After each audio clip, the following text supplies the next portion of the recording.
काजी अयाज ने शिफा शरीफ विच लिखा, एक बंदे ने हुजूर के खिलाफ गल की थी और जदों फतह आया मुकदमा अपना अदालत ते काजी सारे काजिया ने मिल के उन्होंने कहा कतल कर दो, बल्कि एक काजी ने उठ के खुद ढेडे छुरा मार दिता।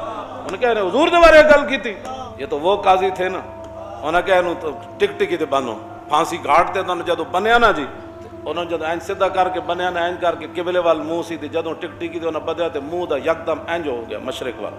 ते सारे उत्थे जेडे मुसलमान खड़े सन उन्होंने अल्लाह अकबर का नारा लाया। उन्हें कहा जब इन्हें हुजूर के बारे गल की है काफिर हो गया। और मोमिन का चेहरा काबे से नहीं हटता, ये काफिर था इसलिए इसका चेहरा काबे से हटा दिया गया। खून जब बह गया नीचे तो कुत्ता दौड़ता होया वो चटन लग गया। फिर सारे काजिया ते मौलविया ने उठ के मुफ्तिया ने नारे तकबीर लाया। उन्हें कहा एक ही होया, पूछा लोगों ने ऐ तुसी नारा फिर क्यों लाया? उन्हें कहा रसूलुल्लाह ने फरमाया कि मोमिन दा खून कुत्ता नहीं चटदा। ये मोमिन नहीं सी, इन्हें हुजूर के बारे गल की, कुत्ते का खून पी रहा।